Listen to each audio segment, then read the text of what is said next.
It's like this, man. You like a butterfly flapping his wings deep down in the forest, man. It's gonna cause a tree fall like 5,000 miles away, man. There ain't nobody seeing nobody. Man,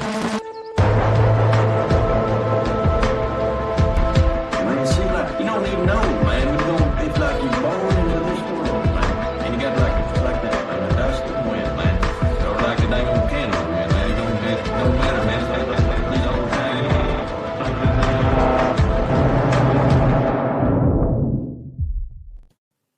All right, Maarek, welcome to the Jay Burden Show. How you doing, man? I'm doing great, and you have the best intro that I've ever seen. The Boomhauer Matthew McConaughey Lincoln commercial voiceover, absolutely perfect. Well, it's like Mark II. The first one I made myself, I just like spliced a bunch of stuff together, and like randomly I was just sitting there because I'm obviously not a music producer. And I was like, what would be funny? Put Boomhauer in it. And then the old one got copyright struck, so I had to make another one. I actually paid a real music producer, and when I was like putting stuff together, I was like, "Hey, do you know if Boomhauer core is a style of music?" And it is now. It is now. There are 2 songs in it. Yeah, I love that intro. I've actually got another one, which I need to finish getting together, but yeah, it is a genre of music that I like to say I'm a visionary, right? I'm ahead of the times. It's like that Marty McFly meme, like your kids are gonna love it, you know. Well, dude, we were speaking on your show, Good Old Boys, not too long ago, primarily about national politics, but you and I got off on a little bit of a tangent about Virginia politics and just how over it is. And look, you and I both live in Virginia. That's no secret. The Virginia GOP is sort of a perfect microcosm of everything wrong with rhinos, like the old GOP, whatever you want to say. And they have given this state away. And in addition to giving this state away, they have sort of done a perfect snatching defeat from the jaws of victory, right? They were able to pull out that crazy win with Youngkin, who's governed well, right? He's fixed a lot of things that needed to be fixed. And they have decided to take all of that momentum and squander it. So do you want to just do kind of a broad overview of the situation sort of as it is now? Yeah, I was going to say, yeah, it is over. At least for the moment, but that's kind of been baked in since 2016. So if you're listening to this and you don't know a lot about Virginia politics, that's fine. You don't really need to, because here's what happened. Trump won in 2016. Virginia was nominally still a Republican state at the time, at least the state legislature. We had a huge Republican majority, but the thing is, it was like a Mitt Romney Republican Party majority. The things that they were doing definitely weren't MAGA, and that immediately scared the hose. And it was a 2017 election.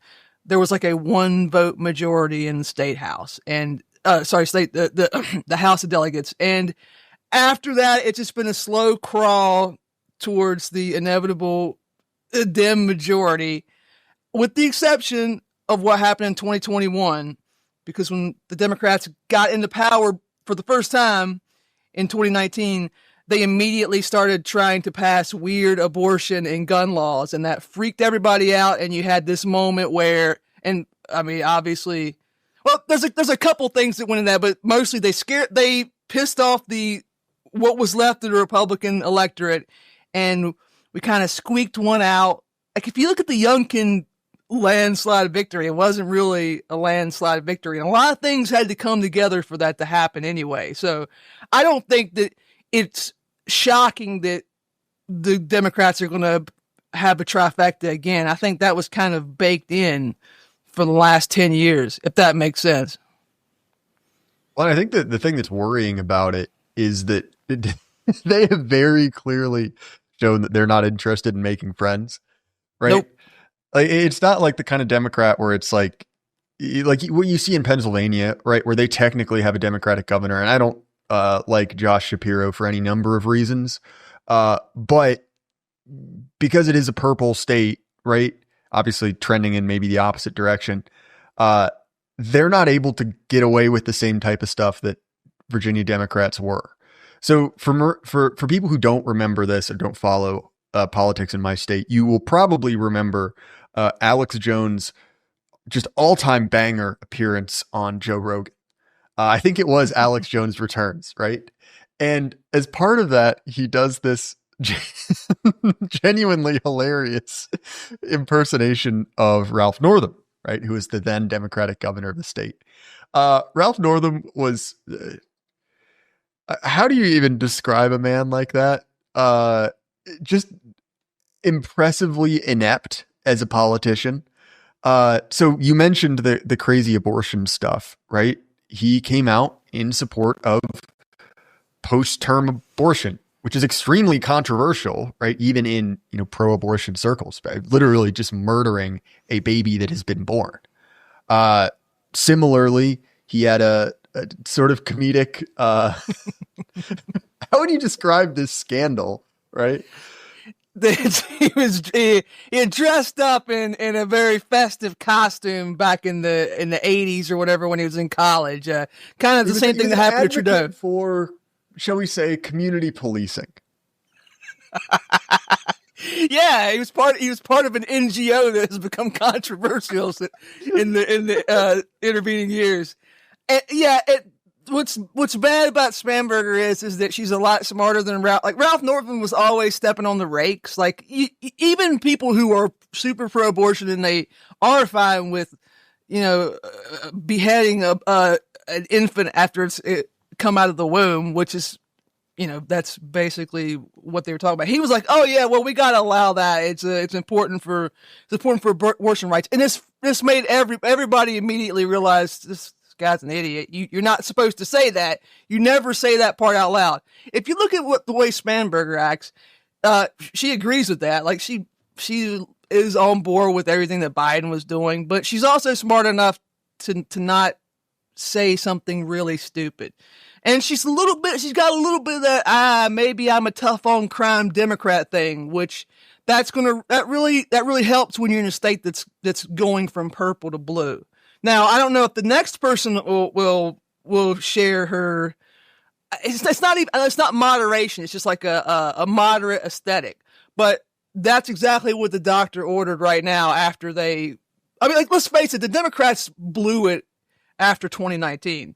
Like it wasn't like the Republican Party stepped in and did something amazing to win back the state. The Democrats just completely screwed everything up. Unfortunately, I don't think they're going to make that mistake again.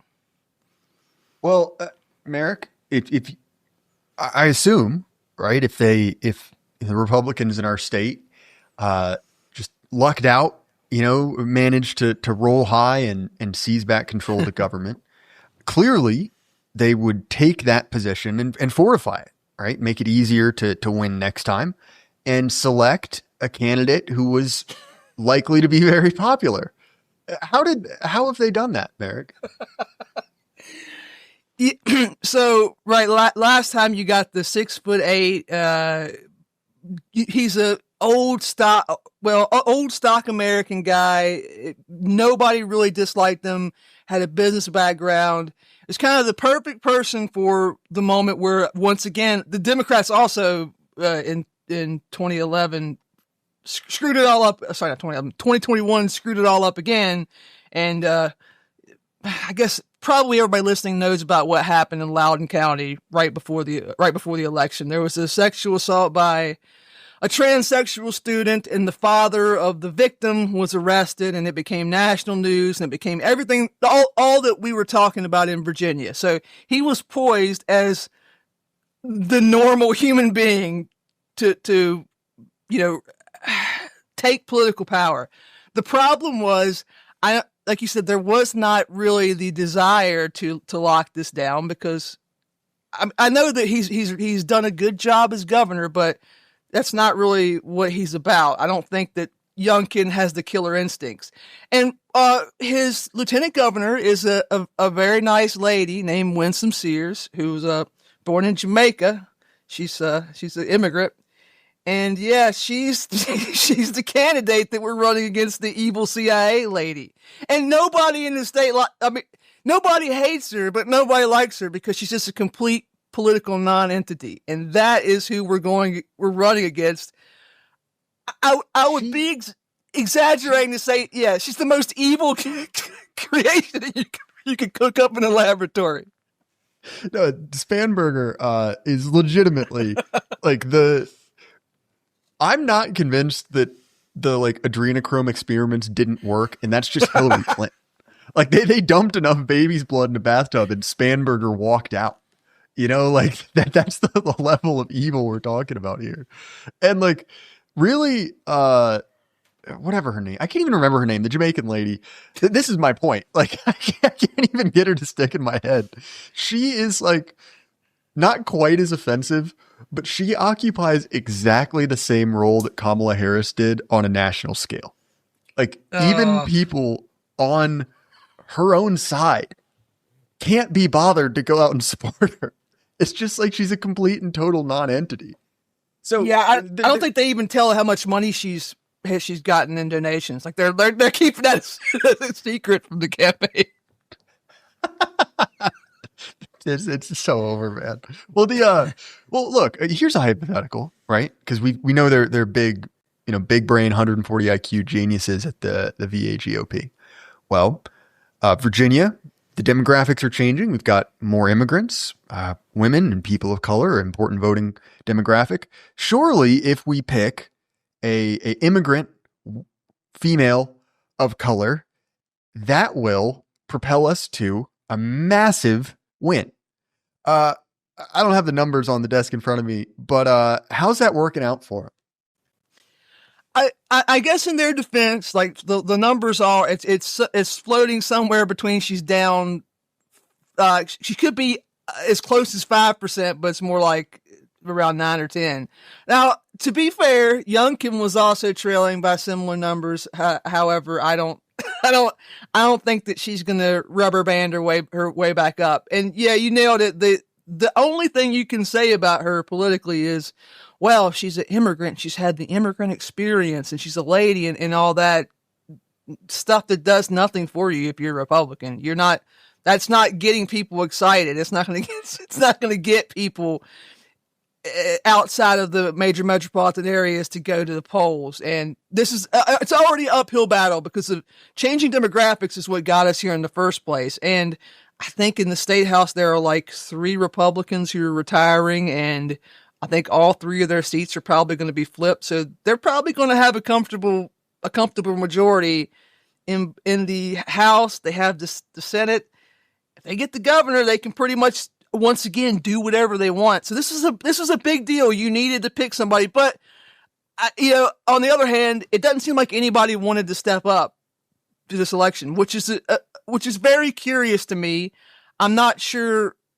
I mean, of course, Amanda Chase and the Page County guy. I can't even remember his name because neither of them have any chance in the state. Well, they were the only ones. They couldn't even get enough signatures, I think, to actually run against her. So maybe this is quite literally the Kamala Harris situation where it's like everybody else says, nah, that's cool. You take this one. I'll be up next time, like Shapiro did to Kamala. Well, like, I think that big picture, the thing is with Virginia, I'm glad you brought up the demographic issue, is that effectively the combination of like the massive growth of the swamp into like the northern, shall we just say 20% of the state, has turned it from being a southern state into being effectively a suburb of the East Coast megacity. And at the same time, Virginia has been massively hit with largely legal immigration. Obviously, a lot of H-1Bs, but like you go up to DC and there are whole neighborhoods which are, Persian, Indian, Korean, like there've been massive immigration into the state. I will say the one thing that has provided me a little bit of hope is, Maarek, have you been following the housing prices in Northern Virginia? I've heard people say that a lot of people were selling, and it was causing problems for their real estate market. It's not helping us down here. Oh, dude, tell me about Still it. like 45 grand an acre here, but yeah, that would give me hope as well if we if we had a real candidate. Well, and the reason I bring that up is for those who aren't picking up the subtle point I'm making, but like the whatever the cuts the Trump administration is actually able to make, and it's difficult because there's sort of this like bizarre kind of like forward and backward nature of like 80,000 libtards fired 10 minutes later. A judge from the U.S. Virgin Islands with a Star Wars name says, no, it's illegal to do that. And it gets stuck forever. But either way, people are being either let go or quitting just out of the uncertainty. And as someone who has friends, as acquaintances, we'll say in the DC area, I'm hearing that. And it's not even like my hope is this will produce a positive political change, but this makes people I don't like unhappy. But it's just a pretty narrow benefit, I guess.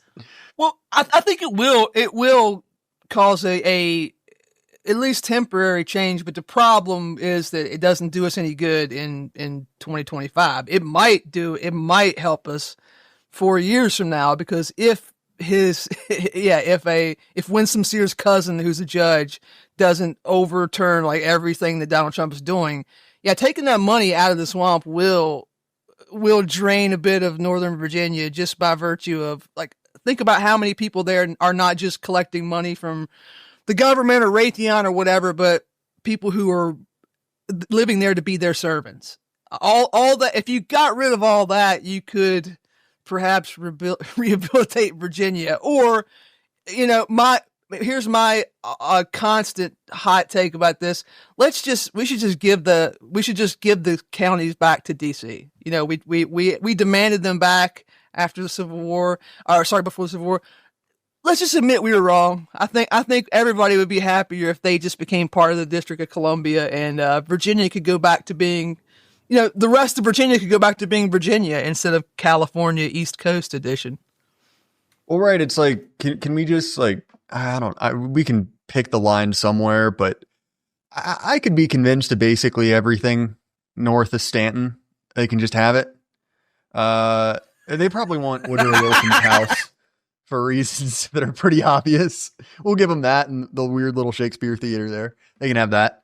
We'll take the rest and enjoy it. But I mean, in all seriousness, right?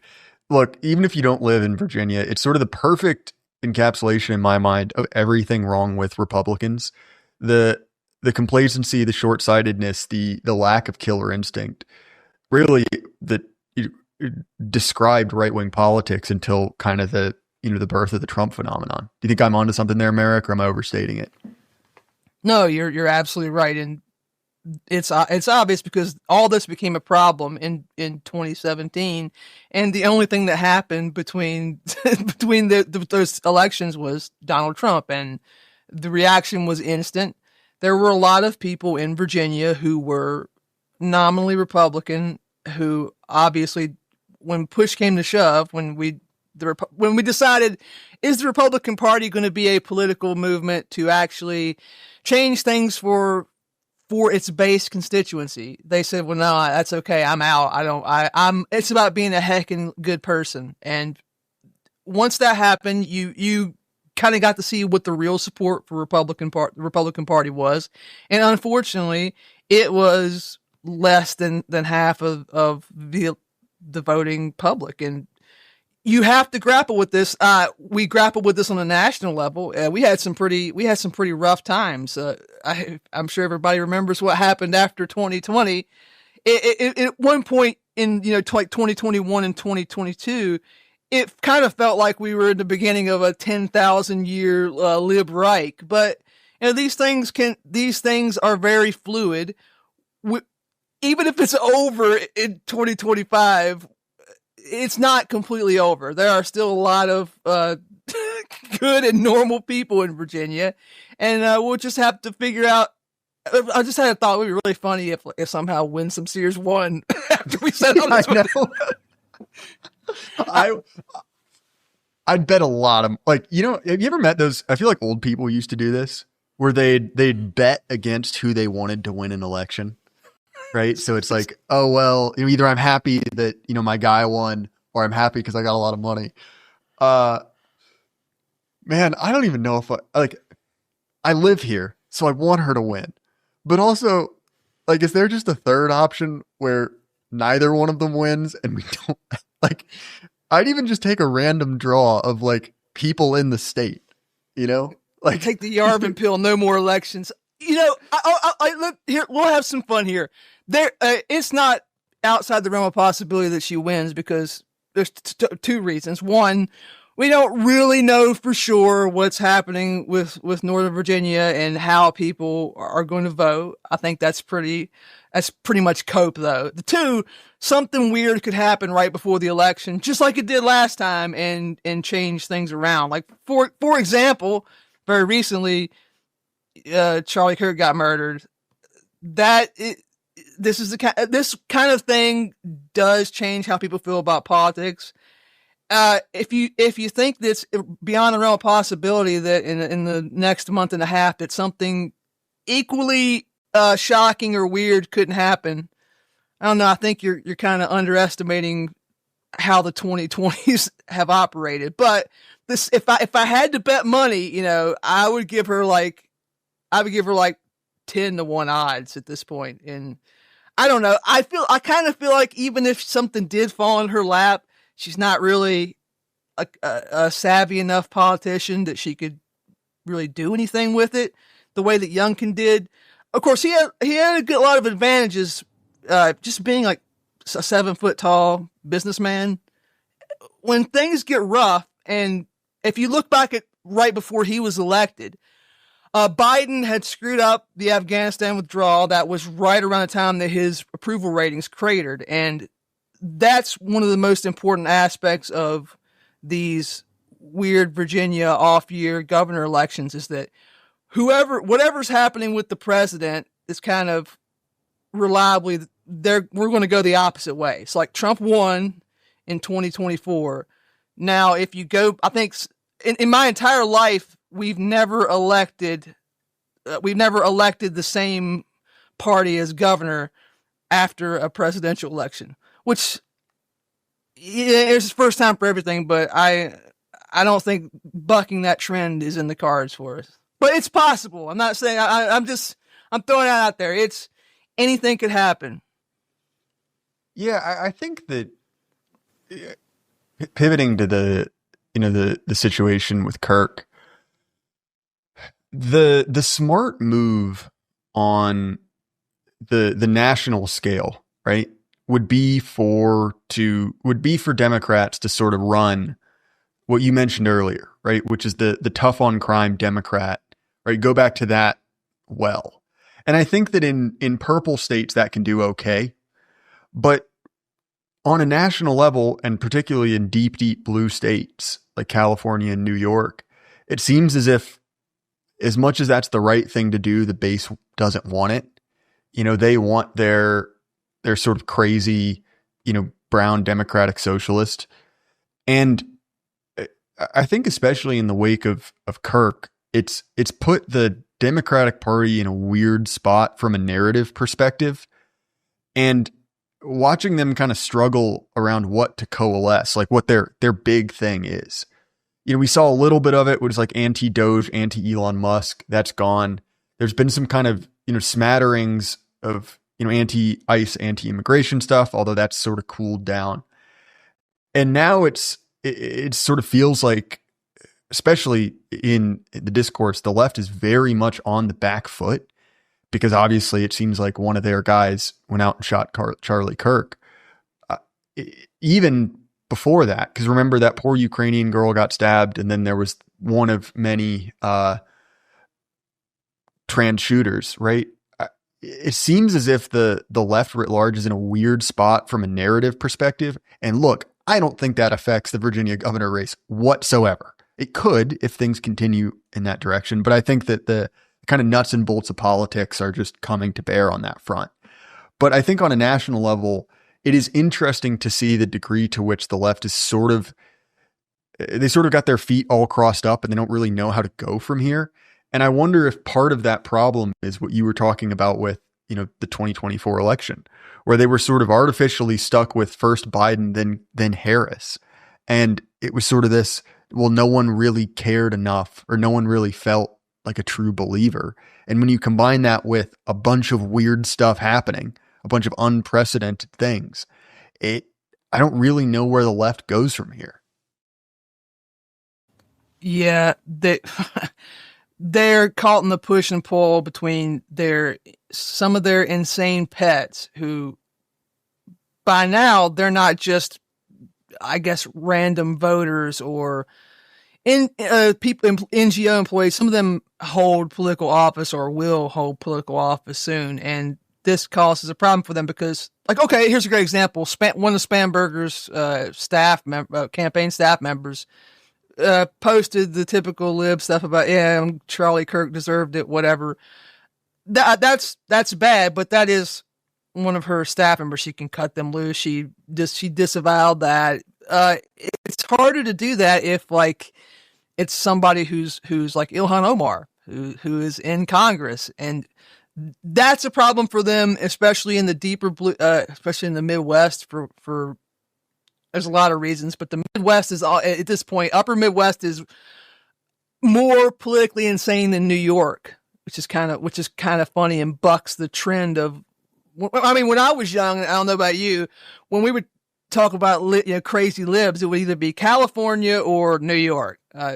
I think that. Yeah, Massachusetts, because they were first on like gay marriage. But yeah, it was like those states. Yeah, Massachusetts. Yeah. But that's not, I mean, really, places like Wisconsin and Minnesota are way more left-wing radical. And that's a structural problem for them. They can't really get away. They can't get away from that. And I think that if the Dems had stepped in it here and they had somebody who was like McAuliffe that you could link to that, or Northam, who would just say something stupid, we'd be in great shape. But she, like I said, Spanberger is savvy. Like, I think after 2020, she said, I think they released a clip of her saying, like, everybody in this party needs to shut the F up about socialism. I don't want to hear the word socialism ever again.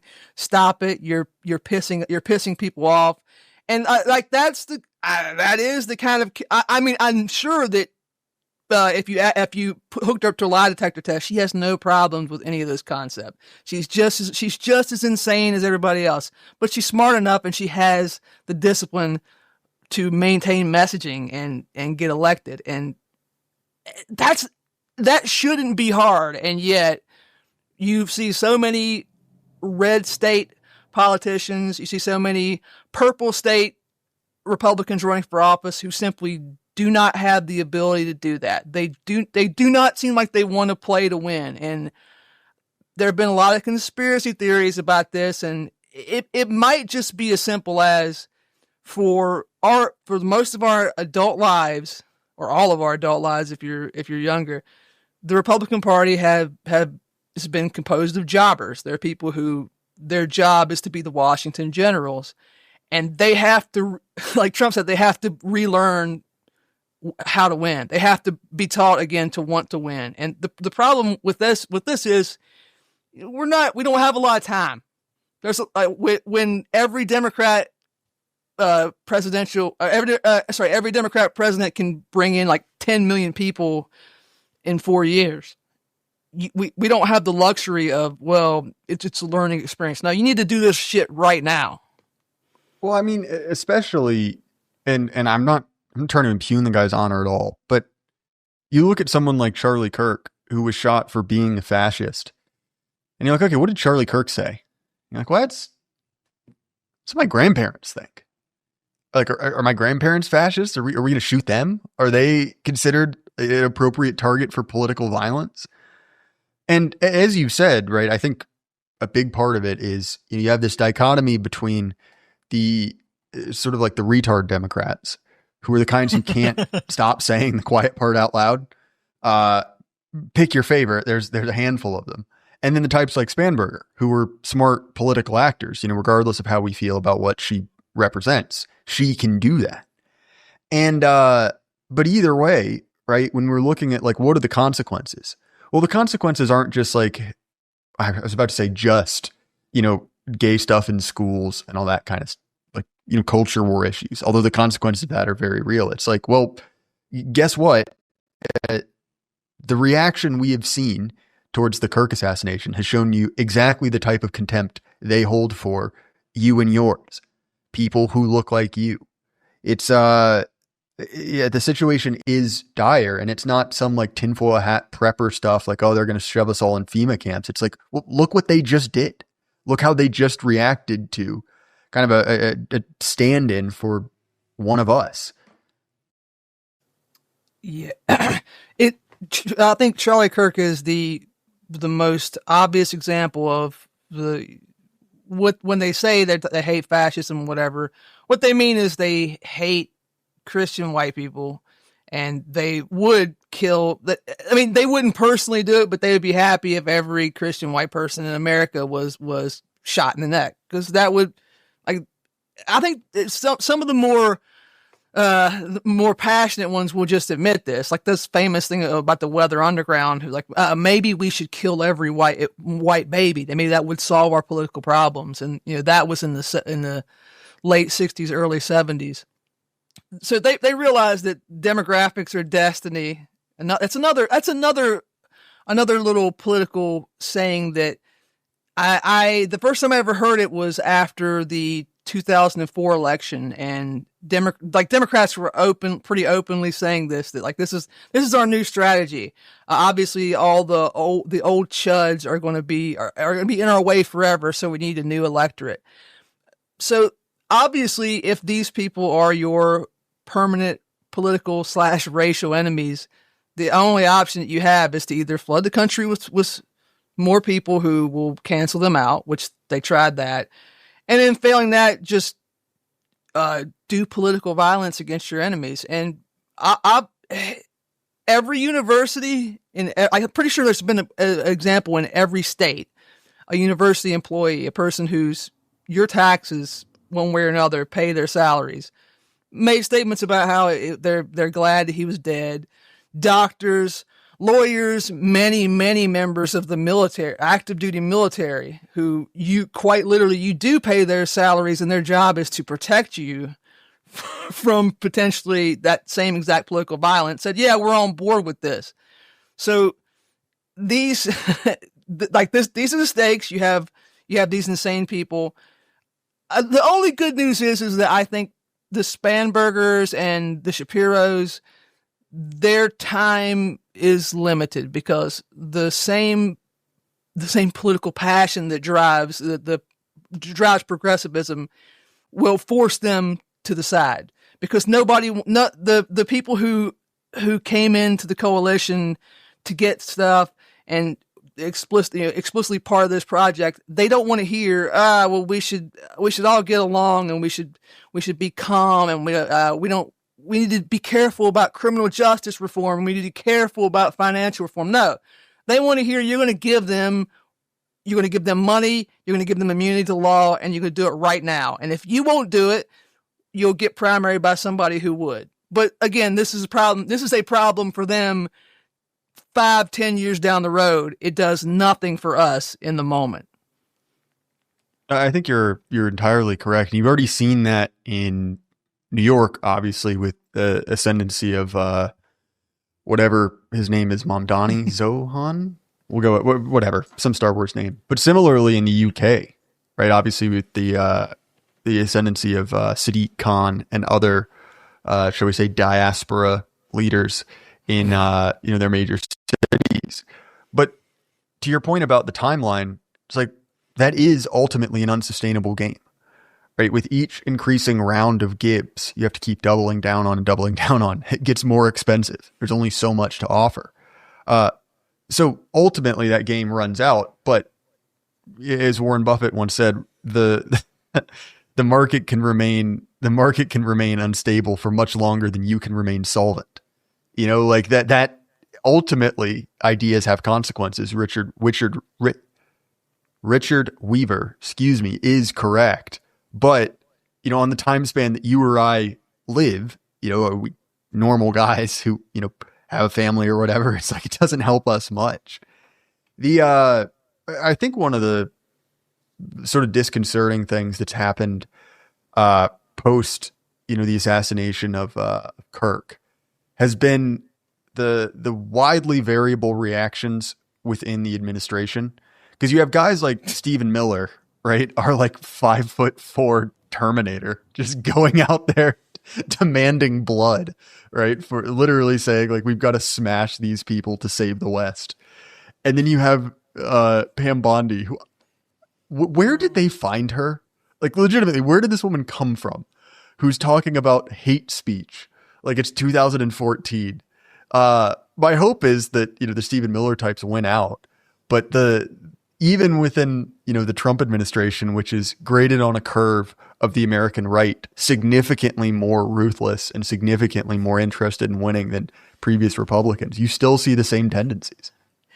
Well, one of the downsides of our gold-plated Republican Cadillo president is that he has a weakness for good-looking blondes, and you can, that's and why Bondi too. I mean, whatever you listen, you probably think, think about it. You're 70 years old. She's an attractive lady, but especially for politics. I was just being a bit rude. Yeah, but that's fine. She deserves it. So that's why we're saddled with her. I understand she's a loyalist, so I don't know how important it is that she's an idiot, because, for example, the person who's running DHS, she just dresses up and goes and does like photo shoots, and that seems to be all that she does, and that's fine because Stephen Miller's actually running the DHS. I think that we're all happy with that arrangement. Maybe that's what's happening with Bondi. I hope and pray that she's not making the decisions. I hope the controller's not plugged in. But if it is, we're in trouble. That I think it's an old 4chan green text called it's called like girl elections or something like that. Yes. Where it's a whole separate election that's not actually connected to anything, but it's just to provide like a social media opportunity for you to look good. So we've effectively applied that to like 3-letter agencies. So maybe the cabinet positions, yeah. Yeah. Yeah, but like the broader point, I alluded to this earlier, and this happened on the national level, and it happened really fast. That's why we had all these like political convulsions after 2016. What happened was you had an election, you had a movement, the MAGA movement, made everyone say, okay, there is now a cost to being a Republican. You can't just say, yeah, I'm a Republican, but I'm also Mitt Romney. I'm basically a Democrat. You had to pick one side or the other. And this caused massive turmoil across the entire country, but it threw the Republican Party into chaos, and it revealed that the Republican Party wasn't as strong in reality as it was on paper, which didn't really come as a shock to anybody who had experienced life in the 21st century. But that's where we are. And that's what happened in Virginia. And suddenly those paper divisions evaporated overnight. And you said, oh, actually, this is pretty much this is like a light blue state. And yeah, it is. That's what it is. And that we have to operate from that mindset. We have to say, it's not a matter of, we gotta keep what we got. And I had this conversation a lot with people in real life, because if you live in a valley, you're always going to have a Republican rep. The people around here are politically very conservative. The demographics are pretty good. They don't think about politics in the same way they think about national politics, other than obviously everybody worships Trump like a pharaoh. But it's like they don't understand they already won this state. The Democrats control this state. This is a light blue state. You have to do an insurgency. Not literally. You have to do a political insurgency. You have to come back and rebuild everything and find a way to snatch these slim majorities away from them. And I don't think they've come up with that plan yet. In 2021, they kind of it fell into their lap. Obviously, when you have this electoral slate that we're about to see, you don't have the big idea yet. And we're going to take it on the chin for this cycle and maybe the next cycle. And I don't know what they'll do to our state in the meantime, but there's just no way to avoid this. This is, you have to go through this. You have to rebuild. And look, we saw this happen with the Republican Party nationally. I think almost everybody will admit that in the last 10 years, there's been marked improvement. His Trump second administration so far is miles beyond the garbage that we had in 2016 and to 2020, when we had he had cabinet members defecting on him. He was being impeached every 15 minutes. We haven't experienced that yet. It seems like he learned his lesson. There's been some better personnel. They're definitely using the law to the way they should be. That could be us, but maybe we'll have to spend 10 years in the wilderness too. Yeah, I think I wrote a speech about this for a conference, making exactly that same point, right? That, look, obviously you'd want everything to go your way all the time, but sometimes in order for that political rot or spiritual, social, physical, whatever, you sort of need to eat your humble pie, right? You need to take it. And look, like, that's easier said than done, but like to sort of get a little chin stroking, right? Like, this is what, the 40 years in the desert was like for the Israelites. The kind of dumb fedora tipping atheists are like, oh, what would they do? They get lost in the desert. It's like take you 6 days to walk. It's like, no, you moron. What they needed to do is wait for all the slaves to die off, right? Because they couldn't conquer a country with slaves. They needed desert savages. Have you ever read a book called Dune? You'll be familiar with the concept, right? They needed hard people. And it's sort of something that I think needs to happen in right-wing politics writ large, is that there is certainly a generational divide. And I love boomers on, both personal level and on, a broader demographic one. I'm not, this isn't day of the pillow posting for me, but there is something of the fact that they came from a radically different world and they have different norms. And if you play the game the way that their instincts tell you to play, you're going to lose forever, because they're playing by, the Marquis of Queensberry rules, doing everything as you're supposed to. And, as we've seen really through Trump 2.0, if you're going to fix something, you're going to have to do things you are not, quote unquote, supposed to. Like, you're not supposed to call the National Guard in to, sweep up hood rats in DC. But if you want DC to have a murder rate that is somewhat better than Caracas, in 2010, then you're going to have to do it, right? You're going to have to do things that aren't, the civics class way to solve it. And I think that resolve can really only be built through exposure to the consequences of failure.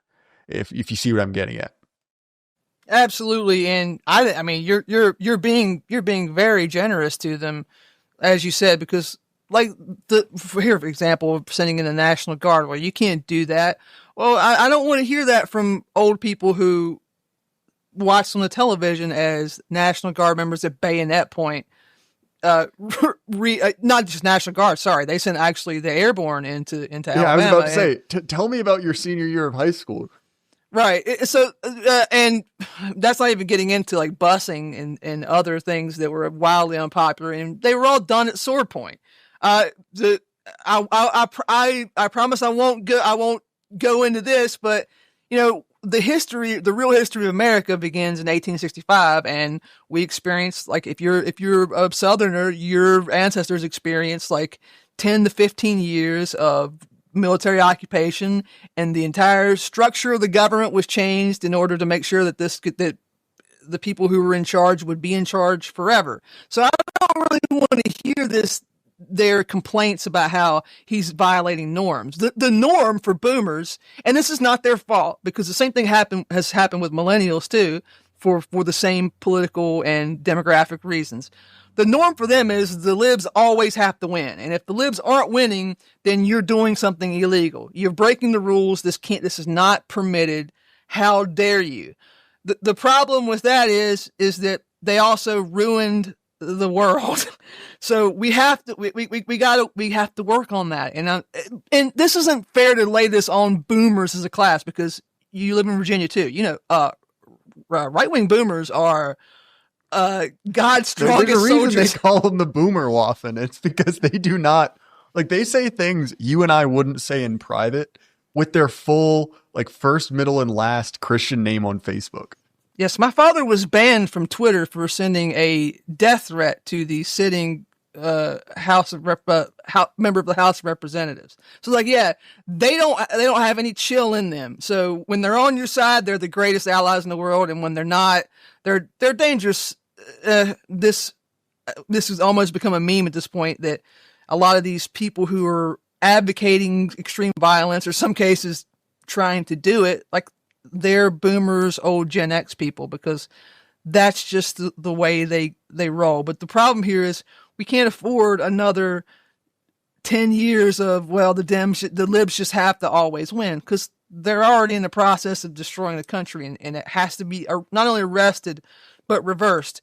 But again, we can't lay this on them, because I have a bad feeling as a millennial that our generation is going to be as bad as the boomers. Now, you're a younger guy, so you can feel good to not have that stain on your soul, but you have another huge, numerically huge generation of people.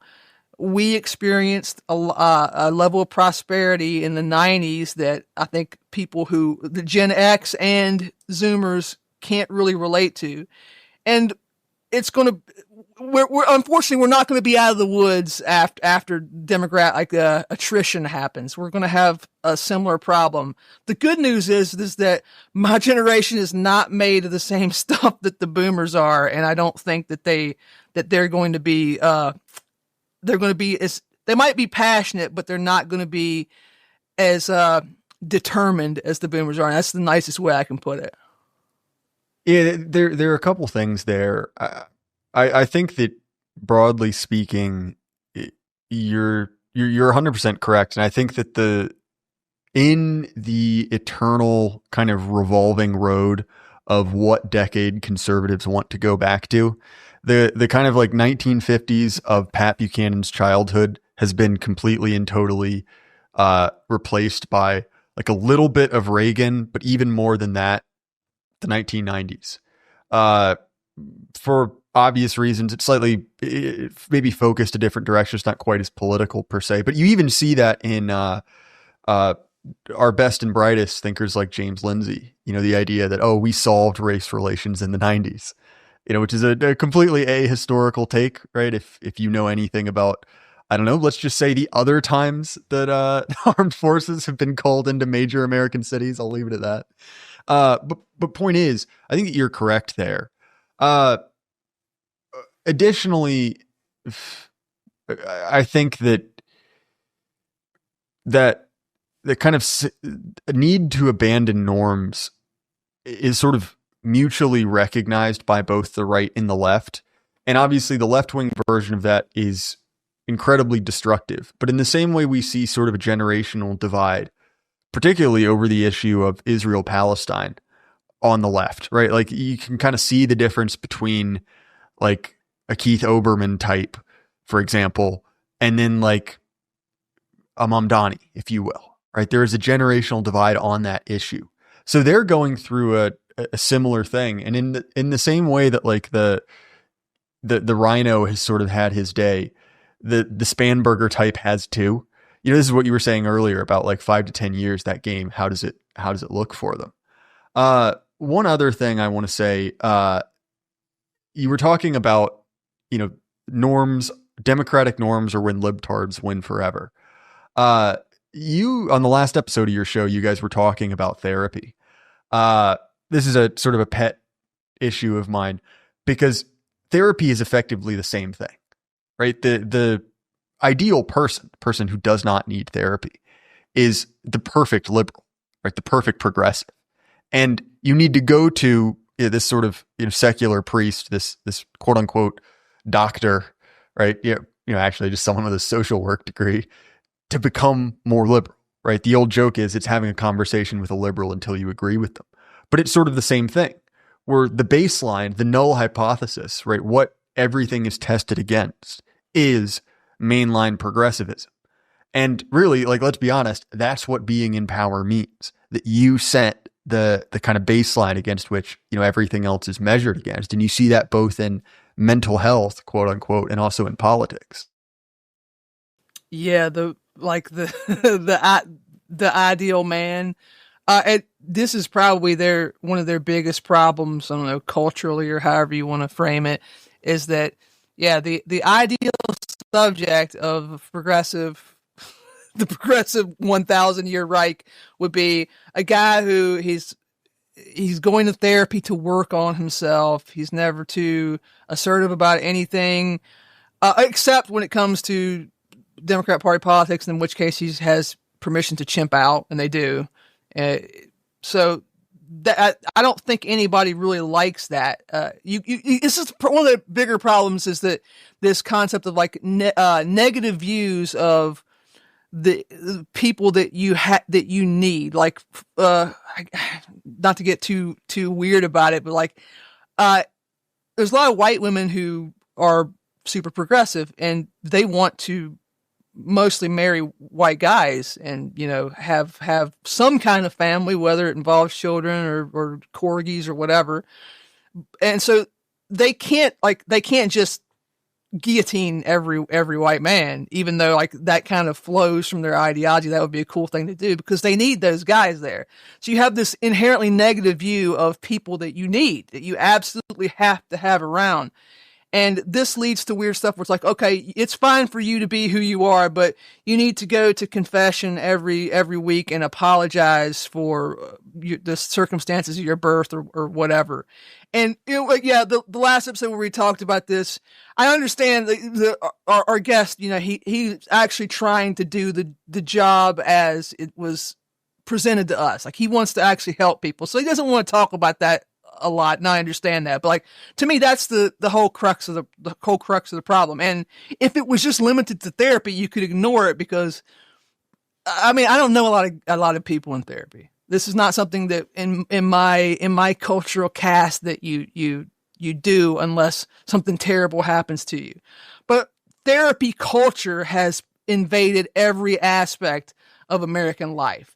I think almost everyone who has a 401k is encouraged to partake in it, whether or not you're going to someone who's professionally licensed to do it, or you're just being lectured by a girl on TikTok doing the little hen pet finger gesture at you. So like, you can't get away from it. You can't get away from it no matter what. And I mean, again, these are problems for them, but this is kind of a cope. It's like, when you're in charge of everything, you do have problems, you have responsibilities, you have to figure out how to dig your way out of these. I would like for us to have these problems. I would like for right-wing conservatives, whatever. I wish we were the ones in the driver's seat who had the intractable problems of ruling over everyone as despots like they do. Yeah. I, last week, listening to that episode talking about therapy, I had was on the river, right, doing some fishing, had a few tall boys, and sent like just paragraphs to Bog Beef ranting about this. And he was gracious enough to respond to at least some of them. But one of the things that I was telling him is that as bad as you think therapy is in public school, it's 10 times worse. So I've said it before on air, my wife used to be a public school teacher. She's thankfully moved on. But one of the things that used to really upset her is she would talk about the way that teachers would deal with not even bad, but just kind of difficult students, right? Normally boys with too much energy. And she was saying like, oh yeah, they'd send like little celebration emails. Like, oh, hey, Mikey got medicine today. Like he's on the drip now. Or like, hey, he got upped from, 12 to 30 milligrams. Like, isn't that great? And they'd like laugh about it. Like it was there. They would kind of like, chuckle as their water cooler conversation. Like, oh, finally they got him hooked up. And it's like, again, to your point about progressives legitimately have ruined everything, right? They have made things intolerable. They've gotten kids addicted to meth at mass numbers because it makes them, marginally more tranquil. And it's like, again, not to black pill, that's not my point at all, but it's like, this stuff does matter. And I think the conclusion of, an incident like what happened with Kirk or what happened with that, poor Ukrainian girl is like, no, there are very real consequences to losing. And I think that, that what transformation we're seeing, because I mean, look, like the Trump administration is well aware of the consequences of losing, right? You have to pay Letitia James $500 million.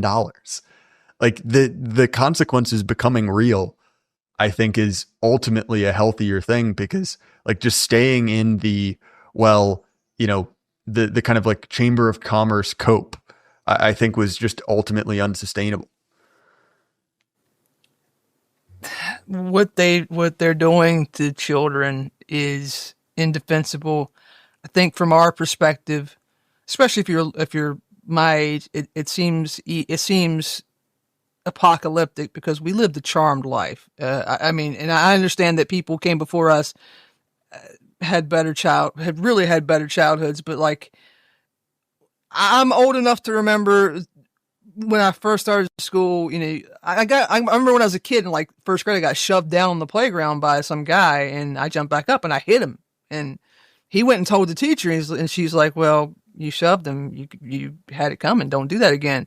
And by the time when I was in high school, if people got into a fight, they would threaten to call the police. From what I understand, that is now, if you get into a fight in high school in Virginia, they will call. Is that true? They will call the police? Dependent on demographic details, yes. Gotcha. All right. Say no more. Yeah. So it's like, I mean, look, if you're wondering, by the way, just Google Charlottesville High School walkout. Even the teachers thought that policy was so intolerable, shall we say, the selective enforcement, that they just walked out of the school. Sidebar issue, I'll throw it back to you, Maarek. Wow. Yeah. Yeah. So what they're doing to the kids, it will change the very fabric of American society. I mean, this isn't historically unusual. I think in the distant past, children experienced violence and routine sexual abuse and starvation, and so it's not over for humanity. But we've set ourselves back 100 years plus by what we're doing to the kids. And when it comes to transsexual, changing the hormonal balance and changing the bodies of children, that can be game over for Western civilization. If you do that to enough of your children and you literally sterilize them, you can end your entire civilization. If there's been progress on anything from our perspective in the last 50 years, it's that we care more about children. I think that child sexual abuse is viewed harsher now than it was in like the late 70s. This is the only place where we won culturally. And I think that's why they ran into this wall of people saying, "No, you've gone too far. I can put up with a lot, but you can't have this." But it doesn't matter if they remain in control of the schools and they control these policies. They control the lives of every kid from 8 o'clock to 3 o'clock. They're going to warp them, and there's really nothing you can do about it other than dissenting from the system, which isn't an option for everybody. I don't know. I wish I had an answer for this. It seems like if you can afford to keep your kids out of public schools, maybe it's a good idea. I don't know. Maybe that's going too far with it, though. I mean, so I will say, on balance, I've been very pleased with Trump 2.0, but come on, Mrs. McMahon, it's very important. Shut down the Department of Education. You've been saying you're going to do it for forever. Just do it. Genuinely, it is the biggest brainwashing operation possible. And I mean, the way that things like sexual education, things like that are very cynically and tactically used to genuinely brainwash children. The way that teachers in certain states can basically use their access to, forcibly trans your kids or take your kids, depending on exactly where you live. It's like, look, man, I get it. Like the economics suck. And like, as someone who started kind of projecting into the future crunching those numbers. Oh boy, private school's expensive, right?